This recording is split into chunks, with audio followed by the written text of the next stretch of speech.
Now available on Lulu. John Haynes at Death's Door. The man who rules the world takes on the Greek god of death in this action-packed, all-new John Haynes comic book. Get your copy of the first John Haynes comic at lulu.com today. Toy maker Hasbro has announced it will be laying off 1,100 workers, or 20% of its workforce.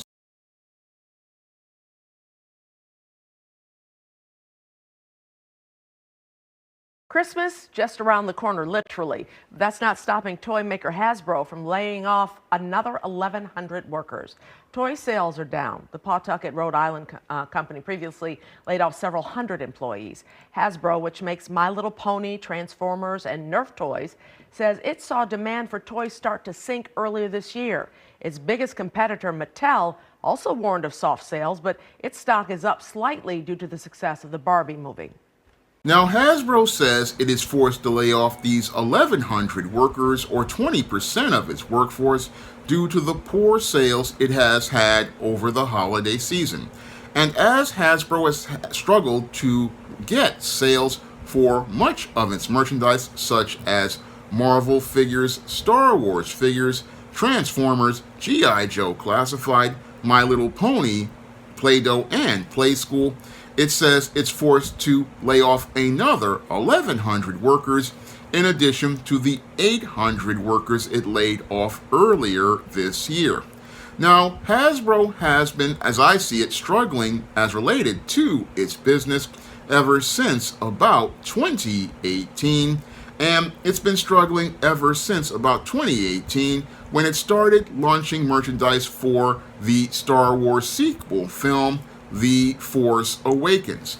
And while Hasbro has had a lot of problems with Star Wars merchandise from The Force Awakens not selling back in 2018, it was able to offset a lot of the losses they took on figures that wound up warming pegs such as Rose Tico and Cassian Andor and many other characters from the Force Awakens sequel trilogy launch by offsetting them with sales from lines that were doing fairly well, such as the Marvel Legends line and also lines from the previous trilogy, or original trilogy movies from Star Wars. Now, back then, Hasbro had launched the Star Wars Black series, which was based on the original trilogy, and all of that merchandise, along with other lines from Hasbro, enabled it to offset a lot of the losses that they took as related to the Force Awakens merchandise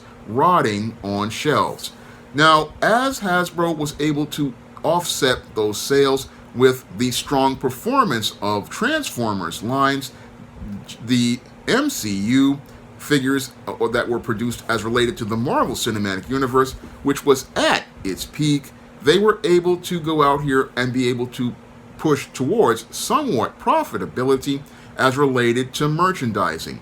Now, as time went on, the Marvel Cinematic Universe in 2018 was at its peak with Avengers Infinity War, and as Avengers Infinity War came to the box office, this again enabled Hasbro to offset its costs as related to the losses they were taking as related to The Force Awakens. Now, The Force Awakens basically was the first domino to fall as related to Hasbro's losses, and the second domino to fall as related to Hasbro starting to lose money was the Toys R Us going out of business. Now, back in 2018, Toys R Us was struggling as a retailer, not because of sales overall, but because of mismanagement by hedge fund managers. And these hedge fund managers created a lot of debt for Toys R Us, which was the biggest retailer that Hasbro sold merchandise to. And because Hasbro was taking on huge losses from The Force Awakens and the merchandise they sent to Toys R Us, what happened was Toys R Us could not absorb all these losses, and that, I believe, was partially one of the reasons why Toys R Us basically went out of business, in addition to the hedge fund managers basically mismanaging things and hoping to find a buyer who would absorb all that debt, but there was no buyer to buy Toys R Us, and Toys R Us went out of business, leaving a vacuum in the toy market because without a major retailer to sell toys to, Hasbro basically had to depend on big box retailers like Walmart and Target to move merchandise. Unfortunately, merchandise wasn't going to move very quickly because what happened over the next 2 years was a lot of people stopped having interest in other Hasbro toy lines that once were considered popular. Now, in 2019, Hasbro was about to be dealt another domino that was going to fall because they had already gone out here and launched the Captain Marvel movie. And the Captain Marvel movie basically, while it was a movie that did $1 billion at the box office because it was sandwiched between Infinity War and Endgame, it was another retail loser for Hasbro, and a lot of Captain Marvel merchandise wound up rotting on shelves. And this was again the third domino to fall as related to Hasbro's issues as related to moving merchandise. Now, the licensed IPs of The Force Awakens and Captain Marvel started the whole domino effect of Hasbro's issues as related to moving merchandise, and that would only continue to get worse as Marvel Studios launched Avengers Endgame, which basically started the beginning of the end of Hasbro's whole model for profitability on the licensed properties such as Marvel. Now, the Marvel property was doing very well before the launch of Captain Marvel. With Black Panther in 2018, it basically had the best sales of its whole history, with the Black Panther merchandise basically selling out completely at retail. However, that was the peak of the Marvel Cinematic Universe as related to merchandising, and things were starting to go into a decline with Avengers Endgame, which would basically be the last profitable toy line for Hasbro as related to the Marvel Cinematic Universe. Now, after Avengers Endgame was the last chance for Marvel to pull and Hasbro to pull a big profit on merchandise, this is where we started to see the entire Hasbro toy company start to run into trouble because they no longer had the big IPs that would go out here and pull big profits.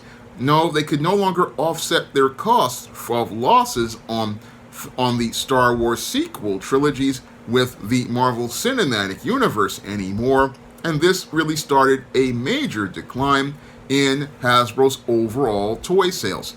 Now, Hasbro basically got a second wind with the pandemic and the launch of toy lines like G.I. Joe Classified. However, its own business practices started to undermine the success of the G.I. Joe Classified line as time went on. And as time went on, you had a lot of casual buyers who were at home.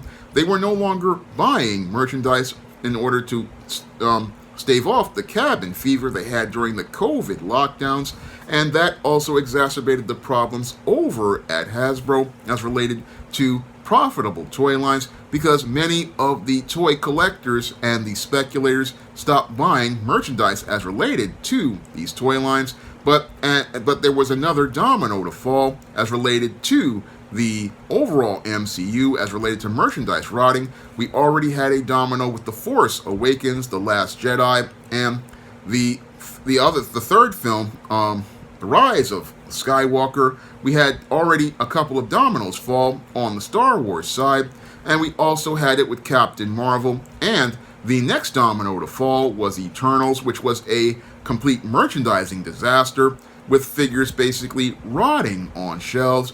And as Eternals basically flopped at the box office towards the aftermath of the pandemic, we started to see a lot more Marvel merchandise rotting on shelves. And as this merchandise basically started to rot on shelves with Eternals, we started to see a major decline. But that didn't stop Hasbro from continuing to manufacture merchandise, and they continued to manufacture Marvel merchandise for these Phase 4 movies such as Shang-Chi, Legend of the Ten Rings, Thor, Love and Thunder, and Doctor Strange and the Multiverse of Mediocrity, Madness, and with each MCU film that they launched merchandise for, Hasbro saw even worse sales with each movie, which was a combination of movie and comic book figures, and with many collectors basically walking away from these lines. What has happened is we've started to see a large glut of merchandise wind up rotting on store shelves, and that didn't stop Hasbro, because they then came out with Wakanda Forever, and all of this merchandise has been piling up on shelves as collectors have been walking away from these toy lines, Star Wars and Marvel, and this merchandise basically has been rotting on shelves for the last 3 years, and Hasbro no longer could go out here and offset those sales with other lines. And as they tried to shore up their struggling lines, what they started to do, instead of looking to start the cutback on production, was they decided to go out here and raise prices. Now, from 2018 to 2020, Hasbro only charged $19.99 for a figure, and that was somewhat affordable for most collectors. And that's what led to a lot of collectors buying a lot of figures as related to toy lines. That and the incentive of being able to complete a build a figure of a comic character from a comic book line. So that was one of the motivators that led to a lot of collectors I saw for many years buying figures that they did not want or did not care for because they wanted to complete the Build-A-Figure. However, over the last couple of years, Hasbro has created a lot of Build-A-Figures that people really had no incentive to go out here and buy. Moreover, they launched a lot of lines that featured characters that people really didn't care for, and that basically made it where a lot of people weren't motivated to buy the line. That compounded with the $24.99 price hike, and some retailers up to $25 or $26. That basically threw cold water on many collectors' motivations to go out here and buy a lot of the Marvel Legends figures or many of the Star Wars Black figures, which were no longer about the original trilogy, but now about films like The Force Awakens, The Last Jedi, or The Rise of Skywalker, a trilogy of films nobody wanted to see. Or they wound up going out here and overproducing a lot of characters, and that led to a further glut of figures on the toy market. Now, with this glut of figures on the toy market, a lot of people at Hasbro wanted to say that it had to do with the supply chain issues, but the problem with Hasbro is that there was no demand for many of the figures or the merchandise they were presenting because they were about films and IPs that people just didn't want to see or just didn't care about. And things really started to go from bad to worse when we went from 2022 to 2023, and more dominoes started to fall as related to not only the MCU movie merchandise starting to rot on shelves, but film merchandise based on other properties such as Indiana Jones wound up doing so poorly that they basically wound up being pulled from shelves within less than 90 days. And that even got worse as the Dungeons and Dragons merchandise started to do even just as poorly. And at this point, we have Hasbro, which was invested heavily in a lot of licensed properties, and all of those properties are doing poorly as related to retail sales, and a lot of it is doing poorly because a lot of it is stuff that the customers did not ask for. And what's gotten even worse is now we're starting to see that a lot of the merchandise as related to the Marvel Legends line, as related to comic book figures, is also starting to do very poorly. And what I see right here and now is happening is there's a major reset as related to collectors, and it's been the softest toy market I've seen ever since the late 1980s. Now, Hasbro is sitting there scratching its head wondering why aren't people buying toys, and I believe that part of it has to do with the poor decisions done by Bob Iger over at Disney as related to the licensing of these films, which he greenlit, such as many of the Phase 4 Marvel Cinematic Universe movies, or the Phase 5 Marvel Cinematic Universe movies, and other films that he has greenlit, such as the Indiana Jones and the Dial of Destiny, and the overall sequel trilogy. All of the merchandise for these movies has basically failed at retail, and it failed mainly because the movies did not resonate with audiences, and it didn't resonate with audiences because a lot of the people were just disgusted at all of the social justice and identity politics that were presented in these films, and that alienated a large population of the fans, which would have gone out here and spent money on the merchandise had the films been appealing to them and featured messages that resonated with the viewer. Unfortunately, many people didn't go see many of these movies, such as the sequel trilogy, or the Phase 4 movies, or the Phase 5 movies that started with Ant-Man and the Wasp: Quantumania and continued to get worse. So people aren't buying the merchandise because they have no personal connection to any of these characters, and they have no reason to care. And what's even worse is that we're starting to see this basically poison interest in the Marvel Comics, Marvel Legends toy line, because I'm starting to see a lot of merchandise start to rot on the shelves as related to the overall Marvel Legends comic book toy line.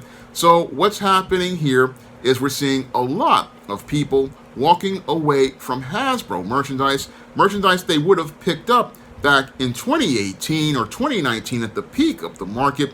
People are no longer buying anymore, and that compounded with many of their other IPs struggling. This is what's led to Hasbro reaching a point where they can no longer continue to absorb the losses that as related to many of their toy lines, and these losses are even starting to impact new toy lines like the G.I. Joe Classified line, which I believe basically is suffering due to Hasbro's mismanagement, because Hasbro thought, because these lines aren't doing well, what we're going to do is raise the prices on these toy lines from $19.99 to $24.99 to now $26.99, and that has de-incentivized a lot of Joe collectors like myself from actively looking to go out here and buy full waves, which is what we would do back in the day when they only had a 4-figure wave, which was Duke, Scarlet, Roadblock, and Snake Eyes, and I believe Destro.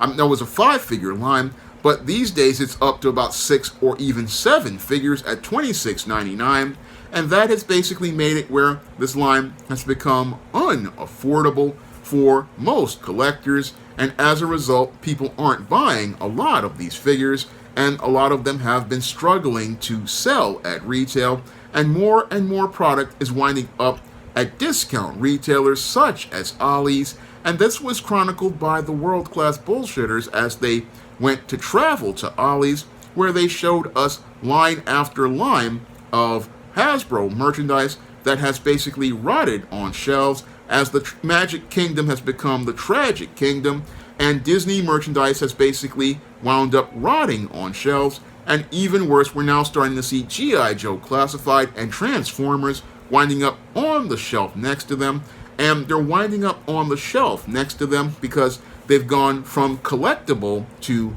products that no one cares about. And that's the sad part about what's happening at Hasbro.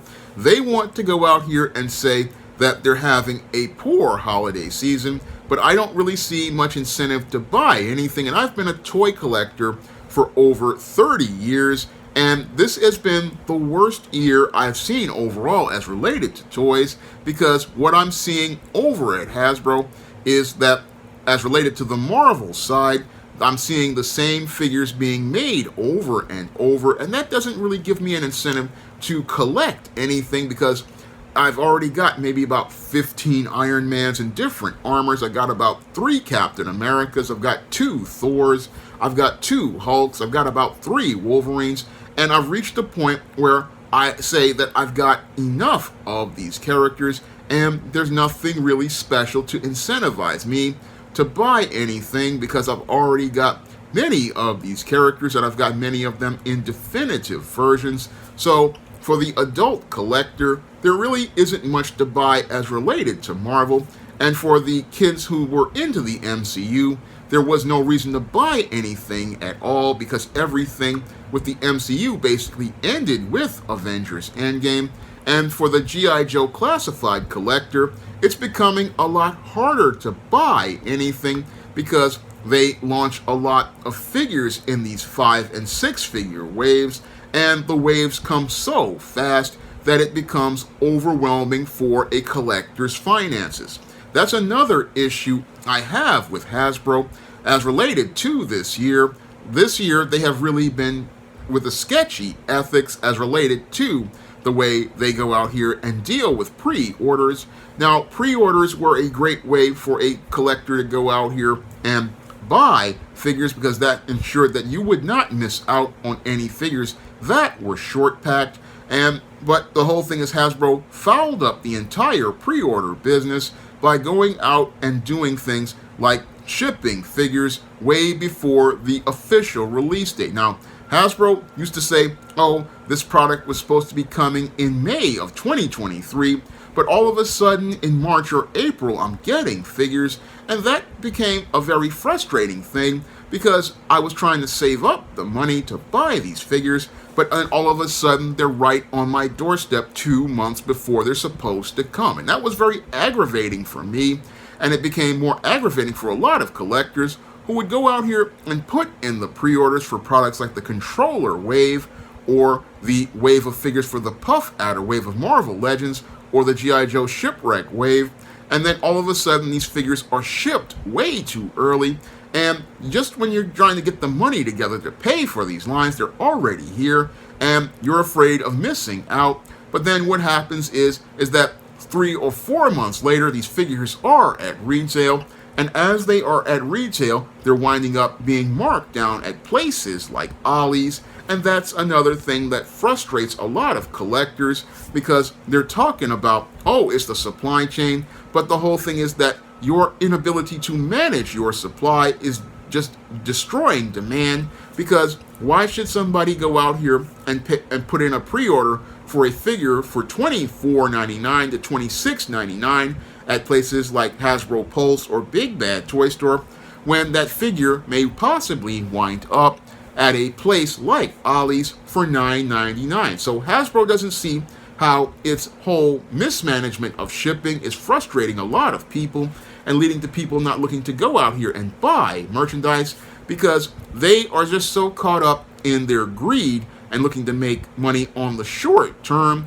but it's doing damage to their overall brand in the long term. And it's doing damage to their brand in the long term, because we've got a lot of collectors no longer interested in buying the line, and moreover, you don't have kids buying figures anymore, because it's a glut of merchandise based on movies and other properties that do not catch the young people's eyes or get them excited about the product.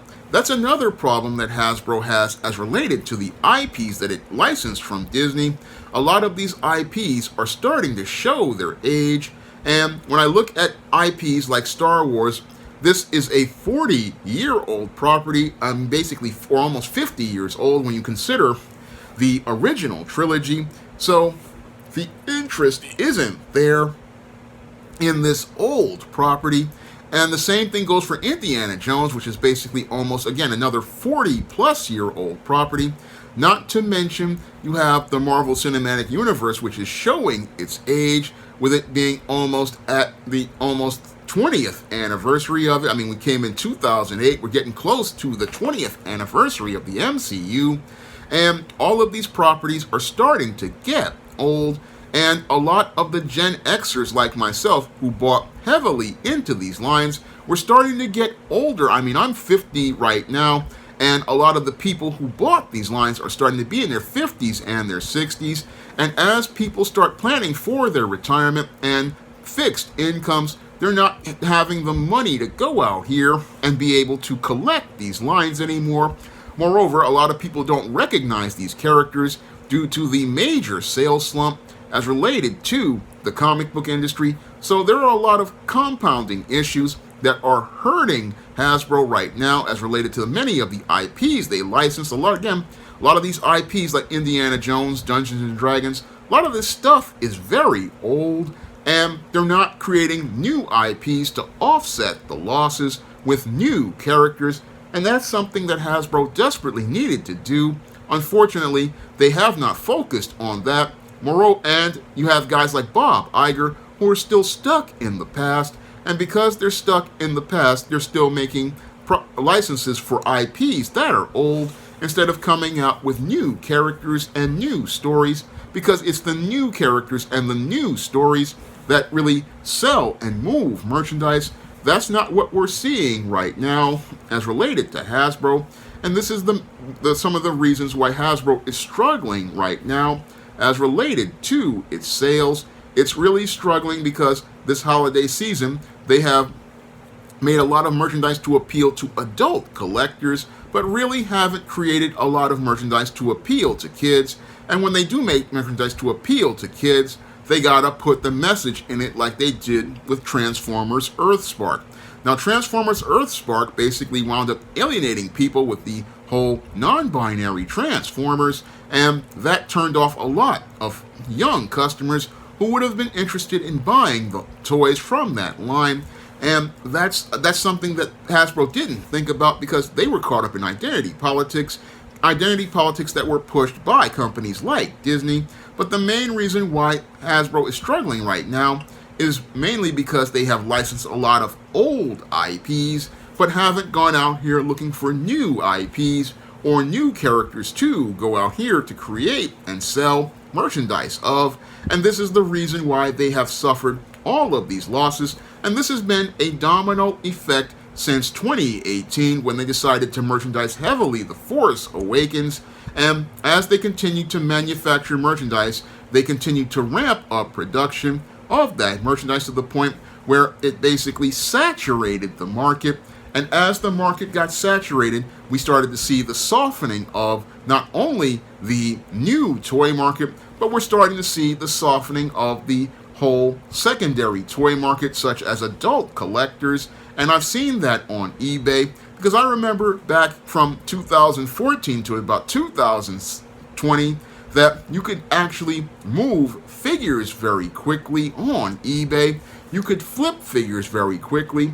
But these days, you have a lot of merchandise right now on the secondary market basically struggling. I mean, right now I've got a G.I. Joe Classified Chuckles on eBay, and it's just been languishing for the last couple of months. And again, Comic-Con exclusives used to move very quickly, but people aren't buying merchandise because the market is so saturated with product, and a lot of people are looking for a better deal at Ollie's and looking for better deals that's related to stuff, because now we're starting to see a lot of exclusives starting to wind up at Ollie's. We're starting to see the animated cel-shaded Storm, and we're starting to see Fortnite Snake Eyes.